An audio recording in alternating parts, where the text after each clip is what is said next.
wabarakatuh. Perkenalkan, nama saya Muhammad Alwan Afif. Pada kesempatan kali ini, saya ingin mempresentasikan hasil analisis saya dari buku Pendidikan Agama Islam dan Budi Pekerti kelas 12. Di mana di dalam buku ini saya tertarik untuk menganalisis bab 5. Bab 5 ini berjudul Menyembah Allah Subhanahu wa Ta'ala sebagai rasa bersyukur. Dalam proses analisis saya menemukan beberapa kelebihan dan kekurangan. Mari kita bahas dari kelebihannya terlebih dahulu. Yang pertama, mengajarkan bagaimana kita bersyukur atas nikmat Allah yang telah diberikan kepada kita. Bab ini mengajarkan kita dan menyadarkan kita betapa kita harus bersyukur pada Allah Subhanahu wa Ta'ala atas segala nikmat yang telah diberikan. Apa saja? Contoh kecil yang mungkin sering tidak kita sadari yaitu nikmat nafas, nikmat detak jantung kita masih berdetak. Itu salah satu nikmat yang mungkin sulit untuk kita sadari atau mungkin biasa kita sadari, namun nikmat ini seakan tersampingkan atau dipandang sebelah mata. Baik, lanjut ke nikmat yang kedua. Ke hasil analisis yang kedua, yaitu memberikan pemahaman serta dalil Al-Quran beserta hadis mengenai kewajiban kita agar senantiasa bersyukur. Nah, di dalam bab ini dijelaskan hadis serta dalil Al-Quran yang menganjurkan kita untuk bersyukur. Kenapa sampai ada hadis dan ayat Al-Quran untuk kita bersyukur? Kita adalah makhluk yang tidak bisa apa-apa tanpa ridho Allah, tanpa kehendak Allah, tanpa Allah mengizinkan kita tidak bisa apa-apa. Di dalam Al-Quran, di dalam hadis pun dijelaskan banyak sekali tentang bagaimana kita harus bersyukur. Contoh kecil, kita mengucap alhamdulillah tidak termasuk bersyukur. Ataupun contoh yang lain, kita mempunyai rezeki yang berlimpah. Bagaimana cara kita untuk bersyukur? 1, kita bisa sedekah. 2, kita bisa memberikan barang dan barang ini kita hibahkan, kita wakafkan. Itu bisa. Contoh wakaf Al-Quran yang sedang tren kali-kali ini. Baik, kita lanjut ke yang ketiga. Membuat kita sadar bahwasanya kita hanyalah makhluk biasa yang tidak bisa apa-apa tanpa kehendak Allah Subhanahu wa Ta'ala. Kita manusia yang tidak bisa apa-apa tanpa Allah kehendaki. Kita manusia yang diberikan hati, akal, dan pikiran, dan ini digunakan. Allah menghendaki kita hidup.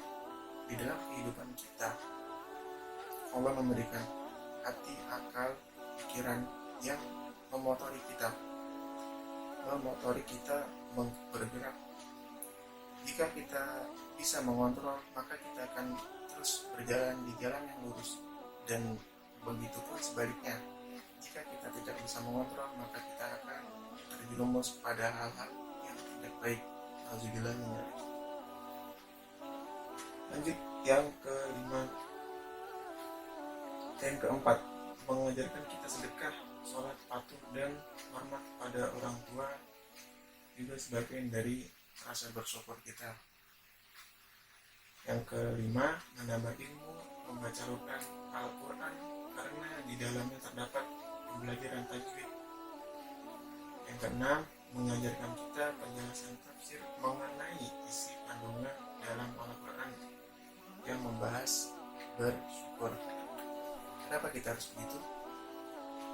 Baik, contoh, kenapa kita harus patuh pada orang tua? Kenapa kita harus bersyukur? Baik, orang tua kita yang telah melahirkan kita, yang telah membimbing kita, yang telah membiayai kita dalam proses kehidupan kita dari nol hingga saat ini. Kenapa kita tidak berbakti? Itu adalah perbuatan yang keji dan tidak beradab, termasuk perbuatan dosa. Cukup untuk yang kelebihan, membahas kelebihan.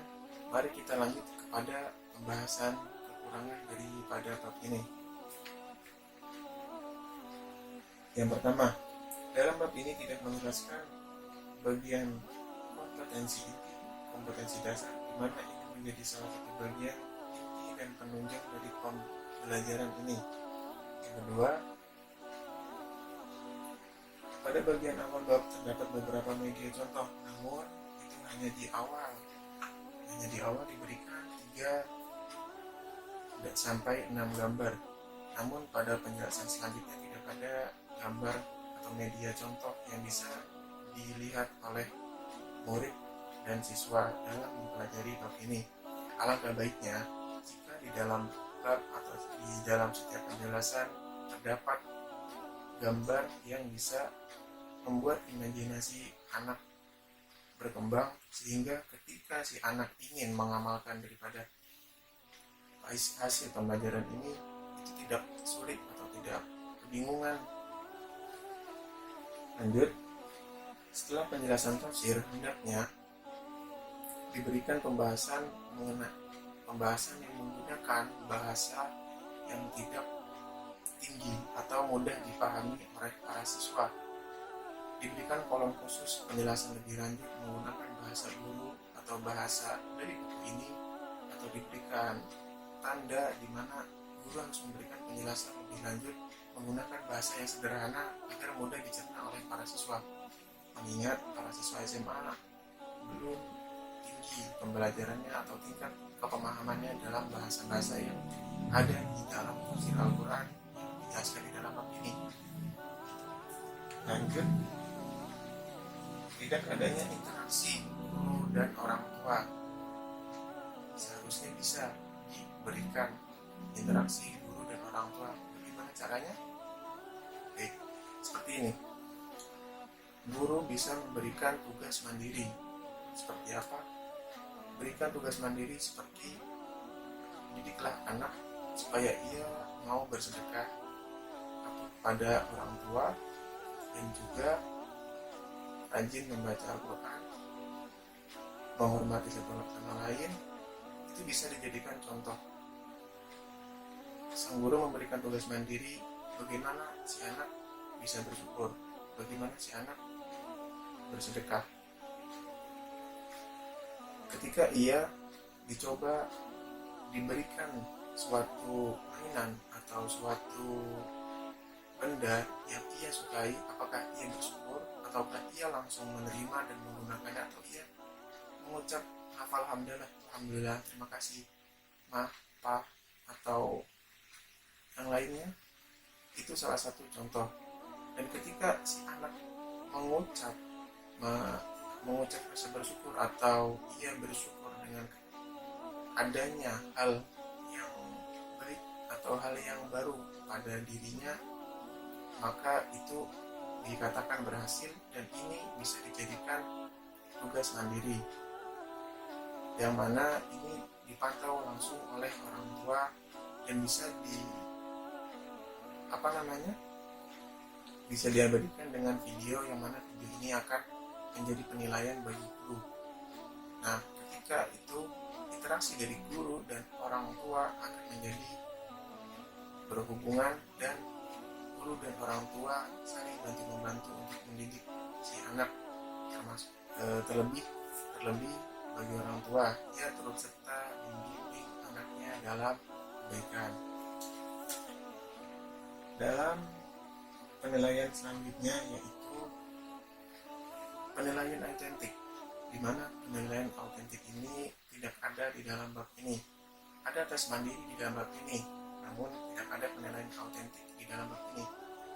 Seharusnya bisa diadakan, entah ditaruh di bagian belakang atau di bagian akhir, itu bisa, dan hanya guru yang bisa membuka bagian itu, ataupun guru hanya memberikan soal-soal, namun buku pembelajaran ini hanya dipegang oleh guru. Itu bisa membantu untuk penilaian autentik ditaruh di dalam buku ini. Baik, sudah cukup kiranya hasil analisis saya dari buku Pendidikan Agama Islam dan Budi Pekerti dari kelas 12 SMA M1 Sederajat. Mohon maaf bila ada banyak salah kata, kekeliruan kata, atau menyinggung hal yang lain. Saya mohon maaf sebesar-besarnya. Wabillahi taufiq wal hidayah. Wassalamualaikum warahmatullahi wabarakatuh.